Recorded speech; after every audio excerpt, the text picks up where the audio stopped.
నమస్తే, మీరు చూస్తున్నది ఆర్కే టీవీ. నా పేరు శ్రీనివాస్. ముందుగా హెడ్లైన్స్ చూద్దాం. మైనారిటీ విద్యార్థుల ఉన్నతి కోసం తెలంగాణ ప్రభుత్వం ఎంతో కృషి చేస్తుంది. ఎమ్మెల్యే శ్రీనివాస్ గౌడ్. బంగారు తెలంగాణ సాకారం అవ్వాలంటే సుధీర్ కమిటీ నివేదికలు తక్షణమే అమలు చేయాలి. ఈజేసీ చైర్మన్ కోదండరాం డిమాండ్. ప్రారంభమైన ఇంటర్మీడియట్ పరీక్షలు ఎలాంటి సంఘటనలు జరగకుండా చర్యలు తీసుకున్నాం. డివిఓ విజయలక్ష్మి. మైనార్టీల సామాజిక ఉన్నతి అభివృద్ధి కోసం తెలంగాణ ప్రభుత్వం కృషి చేస్తుందని ఎమ్మెల్యే శ్రీనివాస్ గౌడ్ అన్నారు. మైనార్టీ గురుకులాల ప్రచార రథం ప్రారంభోత్సవంలో ఆయన పాల్గొని ప్రారంభించారు. ఈ సందర్భంగా ఎమ్మెల్యే మాట్లాడుతూ మైనార్టీలకు నాణ్యమైన విద్యను అందించేందుకు మైనార్టీ రెసిడెన్షియల్ పాఠశాలను తెలంగాణ ప్రభుత్వం ప్రారంభించిందని చెప్పారు. నాణ్యత గల విద్య, ఉచిత పౌష్టికాహారం, స్మార్ట్ టీవీ ద్వారా విద్యా బోధన, అన్ని క్రీడలు నేర్పించేందుకు బాలబాలికలకు ప్రత్యేకమైన భద్రత కల్పిస్తూ ప్రభుత్వం 6 రెసిడెన్షియల్ పాఠశాలను జిల్లాకు మంజూరు చేసిందని చెప్పారు. 2017-18 విద్యా సంవత్సరానికి గాను మైనార్టీ గురుకుల పాఠశాలలో ఈ నెల 15 వరకు దరఖాస్తు చేసుకోవాలని విద్యార్థులకు సూచించారు. इसके लिए अपन 30-40 एकर्स भी अपन जोड़ रहे, अच्छा जगह पे 6 स्कूल्स भी वहीं बनाएंगे बोलते। बनाने के लिए अभी 20-30 करोड़ रुपए होता, वो पैसे भी हम हैं। उतना स्कूल से ये माइनॉरिटी चमलोना लड़के रहा है, क्यों नहीं बोलते हो? एक समझ आप लोग आज तक अपने को ये स्कीम वहाँ वो स्कीम वहाँ बोल के गया, कोई आया चला गया। अपन गरीब तो इसी हुआ, 7 साल गरीब लोग और गरीब लोग ज्यादा हो रहा। एक दिन अच्छे ऐसे लोगों भी आज गरीब हो गया है, क्यों बोलते बच्चे ज्यादा हो गया, खाने के लिए तकलीफ हो रहा, बहुत हो रहा। अब पढ़ाना बोलते एक ही रास्ता है, बच्चों को पढ़ाने के लिए एक ही रास्ता है, परमानेंट ट्रीटमेंट। परमानेंट ट्रीटमेंट क्या है बोलते अच्छे पढ़ाना, अच्छे पढ़ाए तो अपने को अच्छे। జిల్లాలో కొన్ని రోజులుగా సాధారణం కంటే అధిక ఉష్ణోగ్రతలు నమోదు అవుతుండటంతో ప్రజలు అల్లాడిపోతున్నారు. బయటకు రావాలంటే జనం జంకుతున్నారు. గతేడాది ఇదే సమయంలో 31 డిగ్రీల ఉష్ణోగ్రతలు ఉంటే ఈ ఏడాది 39 డిగ్రీల ఉష్ణోగ్రతలు నమోదు కావడంతో ప్రజలు హడలెత్తిపోతున్నారు. ఎండలు మండుతుండటంతో పేదోడి ఫ్రిడ్జ్ కుండలకు డిమాండ్ పెరుగుతోంది. మార్కెట్లో రకరకాల కుండలు ప్రజలను ఆకర్షిస్తున్నాయి.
ఇంటర్మీడియట్ పరీక్షలు మొదలు కావడంతో జిల్లాలో సందడి వాతావరణం నెలకొంది.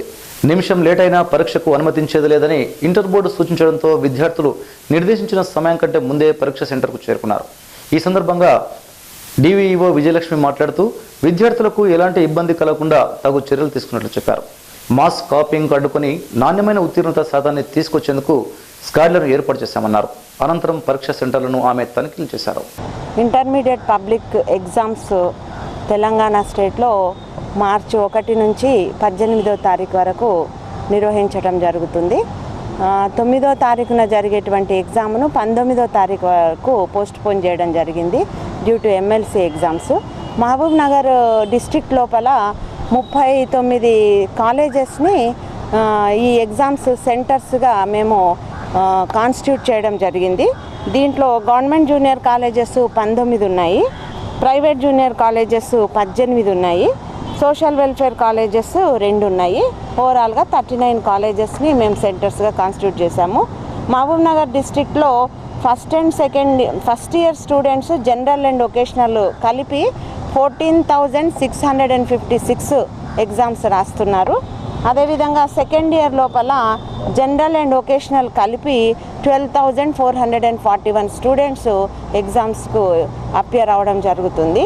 ఎగ్జామ్స్ నిర్వహణకు సంబంధించి అన్ని ఏర్పాట్లు పకడ్బందీగా చేశాము. మేము కోఆర్డినేషన్ మీటింగ్ జేసీ గారి ఆధ్వర్యంలో మీటింగ్ కండక్ట్ చేయడం జరిగింది. అన్ని కాలేజెస్కి సిఎస్లను డిఓలను అపాయింట్ చేశాము. 2 ఫ్లయింగ్ స్క్వాడ్స్, తర్వాత 3 సిట్టింగ్ స్క్వాడ్స్ని ఏర్పాటు చేశాము. తర్వాత సెంటర్స్ లోపల పోలీస్ బందోబస్తు, తర్వాత పారామెడికల్ స్టాఫ్ని కూడా మేము ఇక్కడ అపాయింట్ చేయమని రిక్వెస్ట్ చేయడం జరిగింది మెడికల్ డిపార్ట్మెంట్కు. మరి ఏ విధమైనటువంటి ఇబ్బందులు లేకుండా సజావుగా ఎగ్జామ్స్ నిర్వహించడానికి ఏర్పాట్లన్నీ కంప్లీట్ చేశాము. సక్సెస్ఫుల్గా పిల్లలు ఏ విధమైన ఇబ్బందులు లేకుండా ఎగ్జామ్స్ రాస్తారని ఆశిస్తున్నాము. అదేవిధంగా ఈ క్వశ్చన్ పేపర్ ప్యాకెట్స్ కాలేజెస్లోకి తెచ్చుకున్న తర్వాత సీసీ కెమెరాల ఆధ్వర్యంలో ప్యాకెట్స్ ఓపెన్ చేయడము, రూమ్ వైజ్ అలాట్ చేయటము, ఇది మొత్తము కూడా అక్కడ ఉన్నటువంటి సిఎస్ డిఓ ఒక లెక్చరర్ ఎగ్జామినేషన్ సంబంధించినటువంటి లెక్చరర్ హెల్ప్ తీసుకొని వాటి ఆధ్వర్యంలోనే ఇవి అలాట్ చేయడం జరుగుతుంది. బంగారు తెలంగాణ కళ సాకారం అవ్వాలంటే సుధీర్ కమిటీ నివేదికలు సూచించిన విధంగా తెలంగాణ ప్రభుత్వం తగు చర్యలు తీసుకోవాలని టీజేసీ అధ్యక్షుడు కోదండరాం డిమాండ్ చేశారు. జిల్లా కేంద్రంలోని టీఎన్జిఓ భవన్లో ఏర్పాటు చేసిన సమావేశానికి ఆయన ముఖ్య అతిథిగా హాజరై ప్రసంగించారు. తెలంగాణ రాష్ట్రం ఏర్పాటు కోసం టీజేసీగా ఏర్పడి ఉద్యమాలు చేసి రాష్ట్రాన్ని సాధించుకున్నామన్నారు. అందులో భాగంగా సుధీర్ కమిటీ ముస్లింల అభివృద్ధి కోసం ప్రభుత్వం తీసుకోవాల్సిన చర్యలపై తగు సూచనలు ఇచ్చిందని చెప్పారు. ముస్లింల స్థితిగతులపై ప్రభుత్వం తక్షణమే స్పందించి చర్యలు తీసుకోవాలని ఆయన కోరారు. విద్య, ఉద్యోగాలలో మైనార్టీలకు రిజర్వేషన్లు కల్పించి ఆర్థికంగా ఆదుకోవాలని ప్రభుత్వానికి సూచించారు. మేము ఎందుకు జరుపుతున్నామంటే తెలంగాణ రాష్ట్ర సాధన ఉద్యమం జరిగినప్పుడు అన్ని సమూహాలు, అన్ని వర్గాలు ఈ ఉద్యమంలో పాల్గొన్నాయి. అప్పుడు అందరం ఏమనుకున్నామంటే తెలంగాణ వచ్చిన తర్వాత ఒకరి కొరకు అందరం, అందరి కొరకు ఒకరు నిలబడి ప్రయత్నం చేయాలి. అందరం కలిసి తెలంగాణ ఒక అందమైన పూల తోట వలె అభివృద్ధి చెందాలి, అందులో అన్ని రకాల చెట్లు ఉండాలి, అన్ని రకాల పూలు వికసించాలి అని చెప్పి మేము కోరుకున్నాం. అందులో భాగమే తెలంగాణలో ఉన్న ముఖ్యంగా అట్టడుగు వర్గాలన్నీ ఎస్సీలు, బీసీలు, మైనారిటీలు, తర్వాత ఇతర ఆర్థికంగా వెనుకబడిన వర్గాలన్నీ కూడా అభివృద్ధి సమగ్రంగా, సంపూర్ణంగా అభివృద్ధి చెంది గౌరవంగా జీవించే పరిస్థితులు రావాలని కోరుకున్నాం. అన్ని కమ్యూనిటీల యొక్క అభివృద్ధి కోసం జేఏసీ కట్టుబడి ఉంది. అందుకనే తెలంగాణ ప్రజలు కేంద్రంగా గల ఒక అభివృద్ధి రావాలి, గతంలో అనుసరించిన అభివృద్ధి పద్ధతులు పోవాలని కోరుకున్నాం. ఇవాళ అదృష్టవశాత్తు ముస్లిం మైనారిటీల సామాజిక ఆర్థిక స్థితిగతులపైన సుధీర్ కమిషన్ నివేదికను రాష్ట్ర ప్రభుత్వం వేసింది. అంతకుముందు సచార్ కమిటీ నివేదిక కూడా చాలా విషయాలను వెలుగులోకి తెచ్చింది. కానీ సుధీర్ కమిషన్ నివేదిక ప్రత్యేకంగా చెప్తున్న విషయం ఏమంటే ఎక్కువ వరకు ముస్లిం సమాజం అంటే ఎక్కువ వరకు పట్టణాల్లో జీవిస్తున్నారు, గ్రామాల్లో కూడా ఉన్నారు. కానీ మొత్తం గ్రామ జనాభాల్లో వాళ్ళు 5% కూడా ఉండరు. ఎక్కువ వరకు పట్టణ సమాజంలో ఉన్నారు. చాలా వరకు ఆస్తిపాస్తులు తక్కువగా ఉన్నాయి. అందరూ కూడా అసంఘటిత రంగంలో పనిచేసుకొని బతుకుతున్నారు. ఆర్థిక సహాయం అందక చిన్న చిన్న వ్యాపారాలు కూడా నడవటం చాలా ఇబ్బందిగా ఉన్నది. కాబట్టి ఈ స్థితి నుంచి ముస్లిమ్స్ అభివృద్ధిలోకి రావాలంటే రిజర్వేషన్స్ కల్పించాలి. అయితే రిజర్వేషన్లతో పాటు అనేక సూచనలను ఇవాళ సుధీర్ కమిటీ రిపోర్టు ఇచ్చింది. వాళ్ళు ఈక్వల్ ఆపర్చునిటీ కమిషన్ వేయాలన్నారు. అంటే గవర్నమెంట్లో కానీ ప్రైవేట్లో కానీ వివిధ కార్యక్రమాల అమల్లో కానీ సమాజంలోని అన్ని వర్గాలకు సమాన అవకాశాలు దక్కుతున్నాయా లేదా అని చూడటానికి ఈక్వల్ ఆపర్చునిటీ కమిషన్ పనిచేస్తుంది. అంతేగాక ఈక్వల్ ఆపర్చునిటీ కమిషన్ అనేది అది ప్రధానంగా ఇక్కడ గవర్నమెంట్ స్కీమ్ల అమల్లో వివక్షను తొలగించడానికి కూడా అది పనిచేస్తుంది. అదేవిధంగా డైవర్సిటీ ఇండెక్స్ అంటే సమాజంలో అన్ని వర్గాలకు భాగస్వామ్యం కలిగిందా లేదా అని ప్రతి సంస్థను చూసి ఆ సమాన అవకాశాలు దక్కినప్పుడు వాళ్లకు డైవర్సిటీ ఇండెక్స్ ప్రకారం ర్యాంకింగ్ అనేది ఇస్తారు. ఇవి కాక వాళ్ళు విద్యావకాశాలను విస్తృతపరచాలన్నారు. ఎందుకంటే ముస్లింల్లో ఎక్కువ వరకు స్కూల్ పూర్తి చేసుకున్నాక ఉన్నత విద్యకు రావటం లేదు.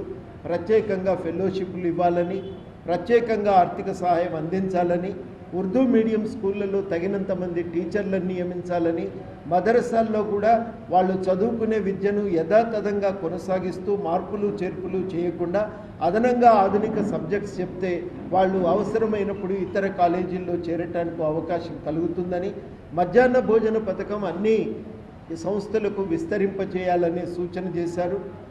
మహిళల్లో, ముఖ్యంగా ముస్లిం మహిళల్లో ఉన్నటువంటి ఈ రక్తహీనత అనేది ఒక ప్రధాన సమస్యగా ఉంది. దాన్ని రూపుమాపటానికి ఒక ప్రత్యేక ప్రయత్నం జరగాలని సూచించారు. అన్నిటికంటే ఎక్కువగా వాళ్ళు చెప్పిన ఒక ముఖ్య సూచన ఏంటంటే, బడ్జెట్లో ముస్లింలకు కూడా ఒక సప్లాన్ మీరు ఏర్పాటు చేస్తే వాళ్ళలో విశ్వాసం కలుగుతుంది.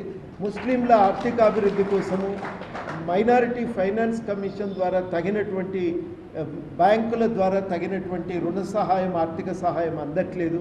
ఆ సహాయం అందాలి అనేటువంటి మాట కూడా, దాని కొరకు మైనారిటీ ఫైనాన్స్ కార్పొరేషన్ని బాగా బలోపేతం చేయాలనే సూచన కూడా సుధీర్ కమిషన్ రిపోర్ట్లో ఉంది. అన్నిటికంటే మించి సుధీర్ కమిషన్ ఇంకొక మాట ఏమన్నదంటే, వక్ఫ్ ఆస్తులను కాపాడటానికి ప్రభుత్వం ప్రత్యేకంగా చర్యలు తీసుకోవాలి, కమిషన్ వేయాలనే మాట వారు చెప్పటం జరిగింది. మేమనేది ఏంటంటే, రిజర్వేషన్ల అమలుకు సంబంధించి రాష్ట్ర ప్రభుత్వం, కేంద్ర ప్రభుత్వం కలిసి చర్యలు తీసుకోవాల్సి ఉంటుంది. అయితే ఒక మాట మేము స్పష్టంగా చెప్పవలసింది ఏముందంటే, సుప్రీంకోర్టు నిర్ణయం ప్రకారం ఏ మతము ఆధారంగా రిజర్వేషన్లు అనేవి దొరకవు. రిజర్వేషన్లు సామాజికంగా, ఆర్థికంగా వెనుకబడిన వర్గాలు, ముస్లింల్లో కూడా సామాజికంగా, ఆర్థికంగా వెనుకబడిన వర్గాలు ఉంటే వాళ్లకు ఆ కారణంగానే రిజర్వేషన్లు దొరుకుతాయి అనేది మనం గ్రహించాలి. ఆ రిజర్వేషన్లు అందించడంతో పాటు చాలా చర్యలు రాష్ట్ర ప్రభుత్వం తీసుకోవటానికి అవకాశం ఉంది. మేము ప్రత్యేకంగా రాష్ట్ర ప్రభుత్వానికి విజ్ఞప్తి చేసేది ఏమంటే, సుధీర్ కమిషన్ నివేదికలో కేంద్రంతో మాట్లాడి తెచ్చుకోవలసినవి, ముఖ్యంగా రిజర్వేషన్ల విషయంలో తీసుకోవలసిన చర్యలు తీసుకుంటూ, రాష్ట్ర ప్రభుత్వం తన పరిధిలో తీసుకోవలసిన చర్యలన్నింటినీ తీసుకోవలసిందిగా మేము విజ్ఞప్తి చేస్తున్నాం. సుధీర్ కమిషన్ నివేదిక అమలుకు రాష్ట్ర ప్రభుత్వం చాలా చర్యలు తీసుకోవటానికి ఒక అవకాశం ఉంది. ఆ అవకాశాన్ని మనం రాష్ట్ర ప్రభుత్వం సద్వినియోగం చేయటం చాలా అవసరం. ఆ సుధీర్ కమిషన్ నివేదికలో ఉన్న చర్యలను కనుక అమలు చేయగలిగితే తప్పనిసరిగా విద్యాపరంగా, ఆర్థిక పరంగా ఒక ఎదుగుదల మనం చూడటానికి అవకాశం ఉంటుంది. గత 10 సంవత్సరాల్లో కొంత మార్పు ఉంది.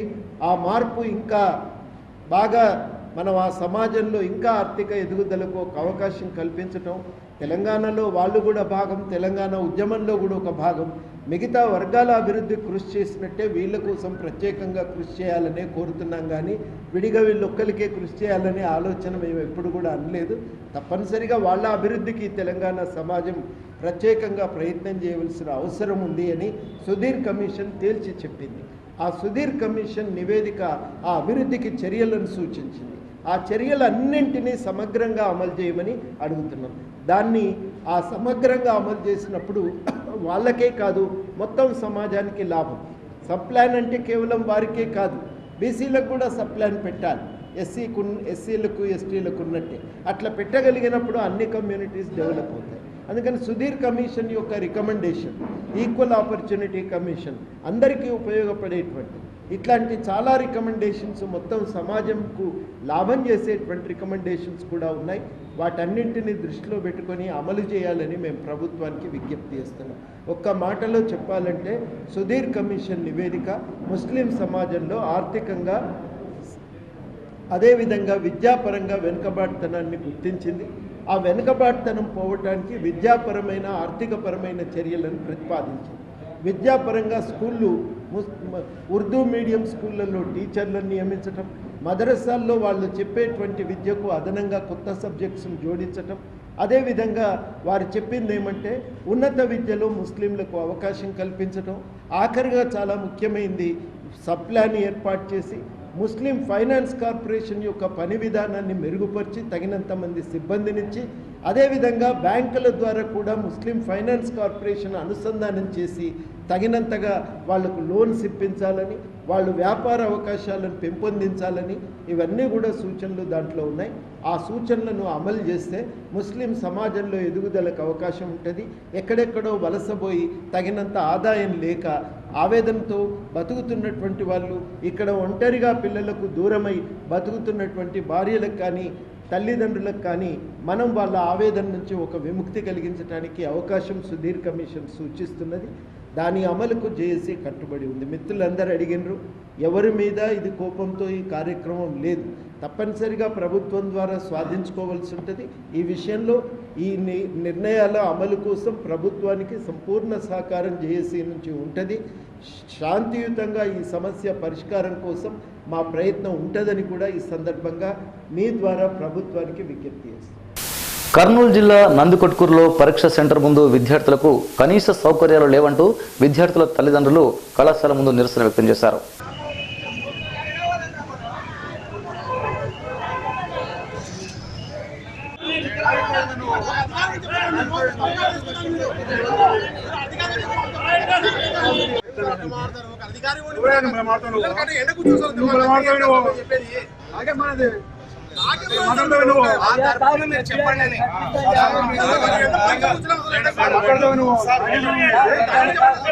ఎగ్జామ్స్ కండక్ట్ చేశారు. ఇక్కడ పిల్లలకు సరైన వసతులు లేవు. వచ్చేసి పిల్లలకు ఎండ తగ్గుతుంది, ఎండలో కూర్చోబెట్టి ఎగ్జామ్ రాపిస్తున్నారు. కాబట్టి దయచేసి దీని మీద చర్య తీసుకోవాల్సిన కోరుతాము. ట్రాఫిక్ సమస్య ఉంది ఎక్కువ ఇక్కడ. పిల్లలకు ట్రాఫిక్ సమస్య ఉంటే ఎగ్జామ్ ఎలా కండక్ట్ చేస్తారు, ఎలా దాని మీద దృష్టి పెట్టి రాయగలుగుతారు. కాబట్టి దీని మీద దయచేసి అధికారులు సరైన నిర్ణయం తీసుకొని ఈ కాలేజీలో వసతులు కల్పించి తాగడానికి నీళ్ళు కూడా పెట్టారు. అసలుకి పిల్లలకి ఎటువంటి సౌకర్యాలు కల్పించలేదు. కాబట్టి దీని మీద సరైన చర్య తీసుకోవాల్సిగా కోరుతున్నాము. పేరెంట్గా మాట్లాడుతున్నాం, ఒక పేరెంట్గా మా బాధను. ఎండ కూర్చొని పిల్లలకు ఎగ్జామ్ రాపిస్తున్నారు. ఎగ్జామ్ రాపిస్తున్నారు.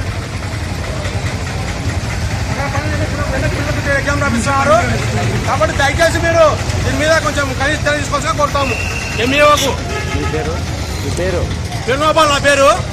మా అమ్మాయి దీంట్లో చదువుతుంది, ఎగ్జామ్ రానికి వచ్చింది మా అమ్మాయి దీంట్లో. కాబట్టి దీని మీద చర్య తీసుకోవాల్సిగా కోరుతున్నాం. మేము సరైన వసతులు లేవు దీంట్లో. ఏం చదువుతుంది మీ బాబా?